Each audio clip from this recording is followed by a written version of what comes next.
ودلوقتي كوليكشن مصري مع محمود صدام واسماء محمد على راديو عامر.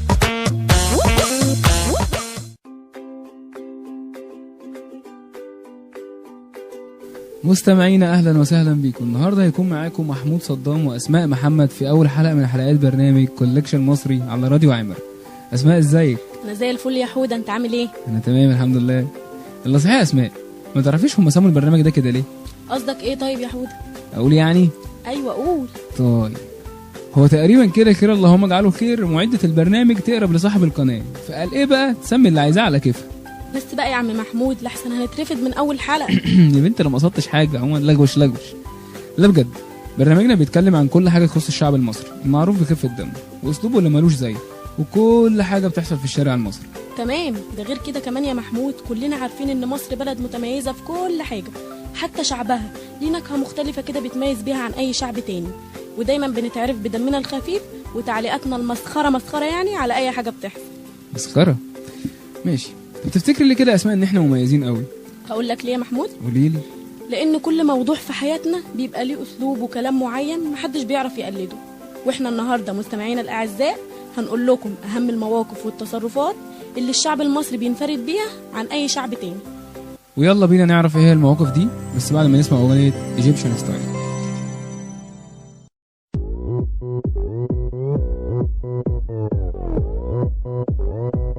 هوبا ايجيبشن ستايل، ايجيبشن ستايل. بالليل في دمعراي والصبح قاعد ياكل سوشي، والاتنين طبعا سهرة جاز يا شباب ما تنسوشي، وقميص مفتوح دي حلاوة روح والباقي عرفنا خلاص، وسكيني والميني حلو البشبيشي. بالمصري تقولها ازاي؟ البس واللاب والشوز وطويل. بالمصري تقولها ازاي؟ الكوتش يا اختي مضحى عيش. بالمصري تقولها ازاي؟ برنس يا لورد يا باشا زعيم. تقولها ازاي؟ بالمصري تقولها ازاي؟ ودي سلطة بلدي وعليها مارون جلاسي حتى وحلي وحتى تاني شدي وتصيف والدنيا تبطر ولا بتشتي ولا بتنطر. بتقولها ازاي؟ لابسة جرينة ورايحة مارينا وبتاكل سلطة كتير. هوبا ايجيبشن ستايل، ايجيبشن ستايل. بس هوبا ايجيبشن ستايل. ايجيبشن ستايل. هوبا ايجيبشن ستايل.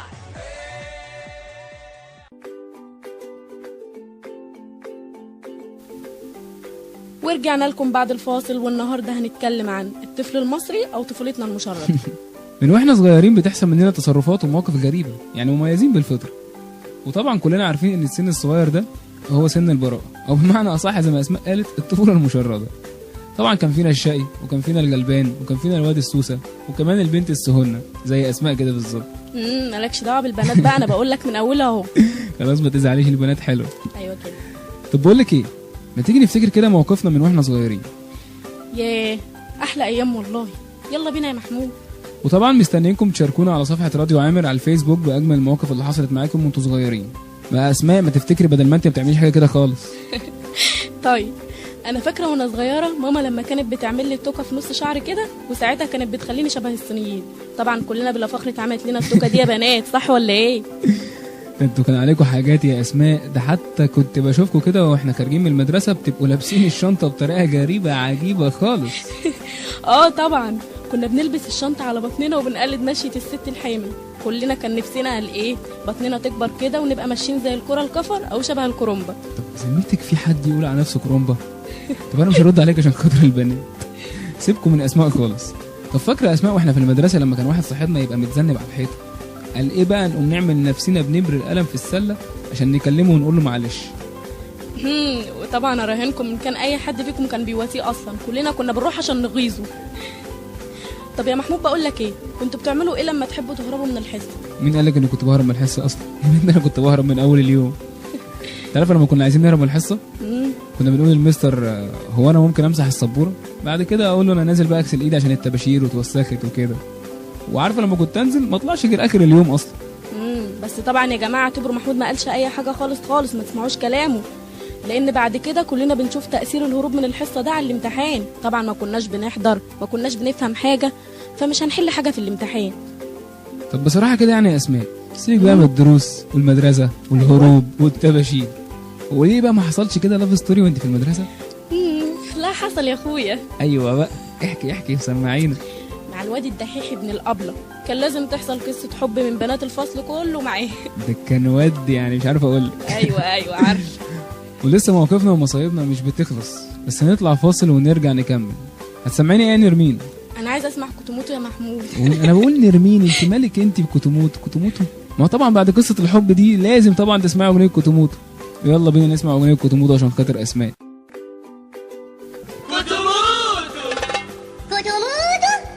كتموتو يا حلوة يا بط، نبي حرفك يا اختي يا قط، يا صغنن طازة الأمة، يا اخواتي يسلم أمة. كتموتو يا حلوة يا بط، نبي حرفك يا اختي يا قط، يا صغنن طازة الأمة، يا اخواتي يسلم أمة.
ورجعنا تاني ولسه مكملين معاكم ولسه بنفتكر ذكرياتنا المشردة واحنا صغيرين. كلنا بقى طبعا كنا عارفين ان الكذب حرام، بس ما فيش طفل مصري ما حلفش كذب واستغفر 3 مرات في سره. طبعا انت اولهم يا اسماء. خص عليك يا حوده. ربنا يقوي ايمانك يا اخي. طب انت كنت بتستغفر كم مره بقى يا محمود؟ انا بصراحه انت ما بلاش احراج. بصي بس هو تقريبا كده يعني 32 مره. بقول لك ايه، تعالى نجرب الموضوع ده خالص. تعالي بقى نروح على اليوم العالمي في تاريخ المدارس المصريه، واللي انا شخصيا بموت في اليوم ده. اليوم ده ايه اليوم ده يا محمود؟ اليوم اللي كانت خير اللهم اجعله خير. واحده قال ايه، لابس ابيض فابيض وتدخل علينا الفصل وتقول لنا يلا يا حلوين كله يجهز نفسه. ايوه الدكتوره والممرضه لما كان بيبقى عندنا تطعيم وناخد الحقنه بقى. اخص عليك يا محمود، لازم تفكرني بأسوأ يوم في حياه طلبه مصر كلهم. وطبعا كلنا كنا عارفين يعني ايه كل واحد يجهز نفسه. ده حتى مكان الحقنه لسه معلم في دراعي لحد دلوقتي. خلاص لجوش على الموضوع بقى لحسن هعيط. طب بقول لك ايه، ما تيجي بقى نفتكر الحاجات الغريبه اللي كانت في ادوات المدرسه. يا دي ادوات المدرسه دي كانت اهم حاجه في حياتنا، يعني الاستيكه اللي بريحه والقلم اللي بينور، ويا بقى لما حد يبقى معاه قلم سنون. انا افتكر ان اللي كان معاه قلم سنون ده كان بيبقى برنس الفصل. ده مش بعيد يا بنتي، كان بيبقى ابن عضو مجلس شعب اصلا، او يقرب لصاحب القناه زي ريهام المعده كده. والله العظيم كانت ايام جميله. كنا بنقضي نص اليوم في المدرسه. طب فاكره اسماء لما كنا بنبدل السندوتشات بتاعتنا مع بعض واحنا صغيرين، كنا بنحوش فلوسنا عشان نعمل جديوه؟ الغديوه، وياه بقى على الغديوه وايام اصحي يا ماما، اصحي. ده انا كنت باكل اكل في الغديوه دي بقى ايام طبعا بقى. انا فاكر انك كنت تيجي تخلصي على الاكل كله، ما كنتيش بتسيبي لنا حاجه. اكيد كانت اسماء غيري مش انا خالص. طب بصراحه يا محمود كده ما كنتش بتنط من فوق سور المدرسه وانت مروح؟ فكرتيني ليه؟ لا طبعا ده الولاد الوحشين هم اللي كانوا بيعملوا كده، انما انا خالص. الكدب حرام يا حوده. يا بنتي ما انا عارف، استغفر الله العظيم 3 مرات في سري. بصراحه يعني يا محمود احنا كنا رخمين قوي وبنعشق المقالب اللي في بعض. يعني عندك مثلا قشر الاستفندي اللي كنا بنعصره في استفندي؟ ايوه استفندي. في حاجه اسمها استفندي؟ ايوه. طيب كملي. ماشي. انا عن نفسي كان بيبقى هاين عليا يد اللي بيعمل معايا كده كفه الزقه في الديسك على طول. بس انت بان عليكي كنت ذكيه يا اسماء، صح؟ طبعا يا ابني احنا كنا اذكياء جدا وحافظين كويس، لدرجه ان لما حد كان بيسالنا انت في سنه كام كنت بقول له انا في اولى تاني. طب بالنسبه لما كنت في 5 الوضع كان عادي يعني؟ خالص كنت ببقى في 5 خالص. لا فعلا ذكاء خارق خارق يعني. طبعا. ندخل بقى على الافراح والليالي الملاح، لما الاستاذ كان يجيب يوم طبعا الفصل ساعتها كان بيتقلب مسرح متعدد المواهب، اللي يطبل واللي تغني واللي يتنطط فوق الديسك. يا والله العظيم كانت فعلا ايام جميله. ايه يا ابني انت بتتكلم عن ساقية الصاوي ولا وحياتك ايه؟ ده احنا كنا بنمثل فيلم الفرح في اليوم ده. اللي صحيح يا محمود انت فاكر الزمزميه؟ اه طبعا، ده انا كنت فاكرها جدا، ده انا كنت حتى بذاكرها كويس جدا عشان انجح فيها، اصل كانت ماده صعبه قوي. يا ابني تنجح ايه؟ دي زمزميه الميه. ميه؟ ايوه. لا ما حدش قال لي عليها خالص، وعلى فكره ما خدناش في الكلاس. طب انت كنت بتعملي بيها ايه اصلا؟ يا سلام يا حوده بقى، لما حد يجي كده يقول لي عاوز اشرب كنت بتعملي ايه؟ كنت اروح حتى شويه ميه في الغطا واديله يشرب. احنا كبنات كنا رخمين فعلا ومش بنرضى نشرب الصبيان، مش كده ولا ايه يا بنات؟ ولا حد هيرد عليكي، اسكتي بقى خالص. ايه مش هنكمل الحلقه؟ هنكملها بس اسكتي خالص دلوقتي. بصراحه عاوز اشرب شاي، تشرب شاي معايا؟ يا ريت موافقه. وايه رايكم بقى نسمع اغنيه ابريق الشاي؟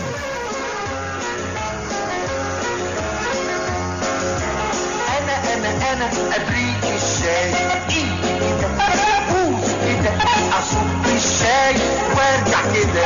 انا ابريق الشاي، ايدي كده بوسي كده اصب الشاي وارجع كده. واعرف برضه ساكت اجيب احلى حواديت. كان في واحد من ثلاثة، ويا 4 5 تتتاتا، راحوا لعم علي الحلوان عايزين بسكوت بالشوكولاتة. الحلوان يا أطفال فكر حبة وبعدين قال بسكوت بالشوكولاتة مفيش، يمكن في عندي البقال، يمكن في عندي البقال. الآن اشتروا سكر خدوا بفلوسكم كلها سكر. أحلى شيء في الدنيا السكر، حتى اسألوا أبريق الشاي. أبريق الشاي أبريق الشاي. أنا أبريق الشاي، كده بوس أصب الشاي وارجع كده. وأعرف برضه ذاك تجيب أحكي حواديت. كان يا مكان وصلوا أحمر، كان يا مكان وصلوا أحمر، لابسان أمورة اسمها مرمر، لابسه أمورة اسمها مرمر، وقطط رومي وذيك فيوم، وأنا وأنتم قاعدين نتنقور، وأنا وأنتم قاعدين نتنقور. حاجة ظريفة وعالي العال، حاجة ظريفة وعالي العال. لكن فجأة حصل زلزال. أتاريني الفيل أبو زلومة عمال يرقص في الأدغال، عمال يرقص في الأدغال، جوه الأدغال الهندية الفيل بيغني أغنية ويقول أنا وأنت يا زلوم نشبي سوا أبريق الشاي. أبريق الشاي أبريق الشاي. أنا أبريق الشاي، إيدي كده بوسي كده أصب الشاي وارجع كده.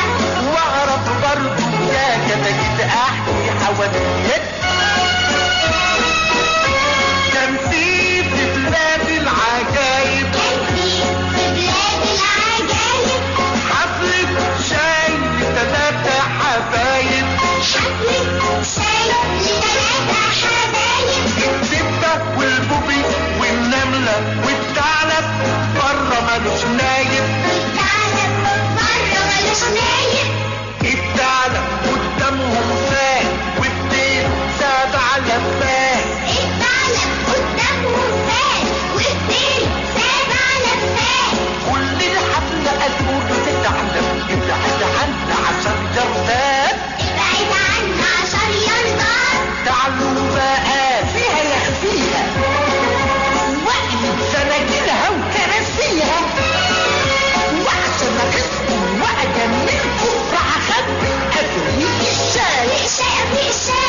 علينا.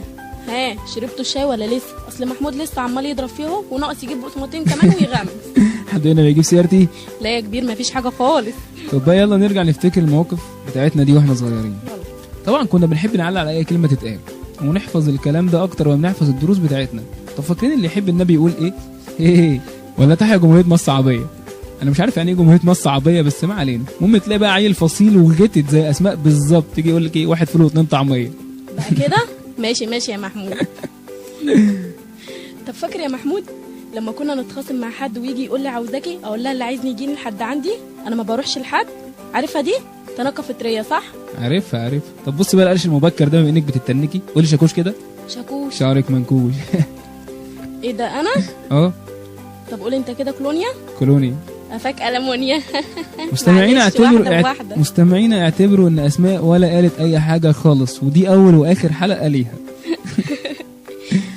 بقول لك ايه، طب فاكر لما كنا بنغني واحنا ماشيين مع بعض في صوت واحد وهقول للميس عليك ان انت بتاكل كيك وراسك فوق رجليك والنمله بتمشي عليك. وبتاكل بوفتيك. بوفتيك صح صحيح ما انت همك على بطنك. طب انت بقى تفتكر لما كنا بنتريق بقى على واحد بيعيط نقول له ايه؟ هيعيط هيموت هيقلد الكتكوت يعني وكمان كنتوا مستفزين بالفطره ورخمين. ايوه ما تقولي لي اسماء طيب انت كنت بتلعبي بايه وانت صغيره؟ طبعا بالعروسه. يا ابني العروسه دي عشق لا يفهمه الا البنات، يعني نسرحها ونحط لها مكياج وننيمها وناكلها. يا عروستي فينك دلوقتي؟ العروسه ايه؟ هو في احلى من لعب الكوره؟ وحياتك ده كان عجين مش كوره، كنت بشوفكم وانتوا بتشوطوا الطوب في الشارع. والله فكرتيني، ده انا كنت حتى بروح بيه متبهدل وطالع عيني وامي كانت تقول لي ايه ده؟ وكنت بتقول لها ايه بقى؟ يا بنتي ما هو ده المعنى الحقيقي الاحتراف. احتراف. وكنت كل كام يوم بقى اجيب كوتش جديد بسبب ام الطوب ولا صيادين السمك والكوتشينه ولا الشايب. ده احنا كنا بنحكم على بعض احكام زباله. ما انا عارفه ان انتوا ولاد يعني تشرد على اصول. تشرد طبعا يا بنتي، وبعدين ما الناس مقامات. اسكت انت فاهمه حاجه اصلا؟ محمود نعم. طب كلمني على العيد كده وكنت بتعمل فيه ايه وبتستقبله ازاي؟ العيد يا والله وحشني من زمان. كان يجي بقى يوم الوقفه نفضل نلعب، يعني بعد ما نلعب ونخلص لعب ندخل بقى ننام بالليل، ولبس العيد كان حاجز معايا مكان على السرير، وكمان كنا بنصحى لوحدنا بدري عشان نصحي بابا وماما ونصلي صلاه العيد. فعلا يا محمود انا كمان كنت بروح اصلي العيد بس عشان حاجتين اتنين، الصلاه وكمان حاجه تانية كده. وايه بقى الحاجه التانية دي؟ كانوا بيوزعوا علينا اكياس فيها بلالين وشيبسي وحاجات حلوه كتير كده. مش بقول لك همك على بطنك انت؟ بس بقولي المكان ده فين عشان ابقى اجي. روح صلي العيد وانت هتلاقي. طب بما اننا بقى بنتكلم في العيد، انت كنت بتاخدي عيديه يا اسماء؟ طبعا كنت باخد. كنت بتاخدي كام؟ ما بلاش احراج بقى. طب كنت بتعملي بيها ايه؟ بصي انا عن نفسي كنت باخد العيديه وجيب بيها بومب وصواريخ وبندقيه بخرز والسع في اللي رايح واللي جاي. ايه يا عم الشر ده؟ طب وانتوا بقى كنتوا بتعملوا ايه؟ انا فاكره كنت بجيب تليفون بيرن ومصدعه دماغ بابا وماما في البيت. اللي بيغني العنب ده؟ لا يا رخم، ده كان بيغني بابا فين بابا هنا اهو. ايه ده، هو باباكي هنا يا اسماء؟ بيعمل ايه معانا؟ لا يا رخم مش هنا. ايه ده؟ ايه في ايه؟ طب بص كده في الساعه الوقت خلص. يا حوده خضتني، بس يا خساره بجد فرحنا شويه مش كده؟ اكيد.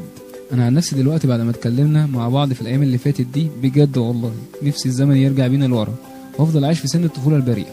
والله وانا كمان. ايه فكرتني بالذي مضى. في حاجه اسمها ايه؟ امال اسمها ايه؟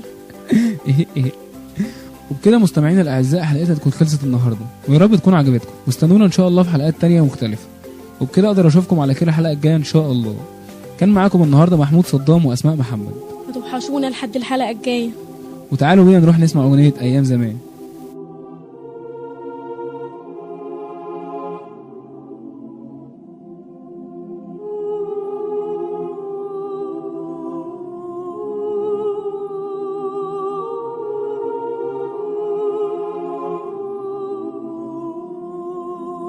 نفسي ارجع اعيش يوم واحد من ايام زمان، ايام ما كان الواحد دايما حاسس بالامان. بنعيش اليوم بيوم ومش فاهمين غدر الزمان، صفحة اعمالنا لسه بيضة احباب الرحمن. لسه ما فهمتش معنى الخبث معنى الخيانة، لسه ما فهمتش ان فيه ناس سوسة وجبانة تطعن فيك من ظهرك وفي وشك تديك ابتسامة، تطعن فيك من ظهرك وفي وشك تديك ابتسامة. حتى الفلوس كانت بالنسبة لي شوية ورق، عشان خاطر الفلوس انسان قتل انسان سرق. الناس بقت على الفلوس مسعورة وفي سبق، اللي سبق كل النبأ مثل صدق. نفسي ارجع انام على سريري بتاع زمان، اول ما كنت احط راسي على المخدة انام مش شايل هم، شايف كرتون حاسس سلام. دلوقتي النوم بيهرب من التفكير ومن الالام. كان قلبي طيب ابيض ناعم من غير خدوش، اتحول غامق متجرح غريب ومعرفوش.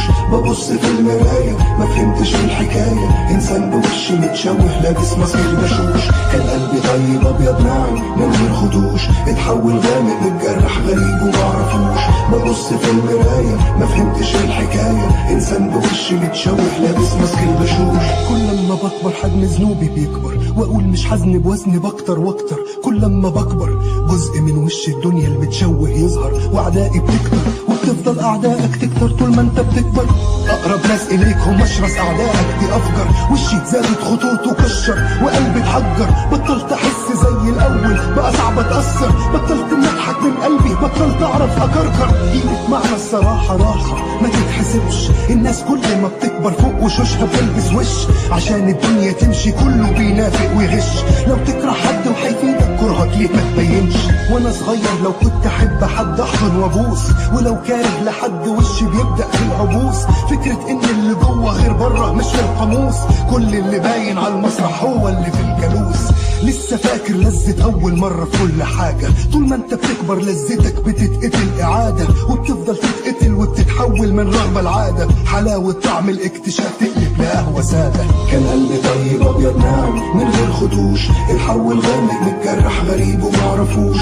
ببص في المراية ما فهمتش الحكاية، إنسان بوش متشوه لابس ماسك البشوش. كان قلبي طيب أبيض ناعم من غير خدوش، اتحول غامق متجرح غريب ومعرفوش. ببص في المراية ما فهمتش الحكاية، انسان بوش متشوه لابس ماسك البشوش. كان قلبي طيب ابيض ناعم من غير خدوش، اتحول غامق متجرح غريب ومعرفوش. ببص في المراية ما فهمتش الحكاية، انسان بوش متشوه لابس ماسك البشوش. كان قلبي طيب ابيض ناعم من غير خدوش، اتحول غامق متجرح غريب ومعرفوش. ببص في المراية ما فهمتش الحكاية، انسان بوش متشوه لابس ماسك البشوش. أيام زمان نفسي أرجع أعيش يوم واحد من أيام زمان.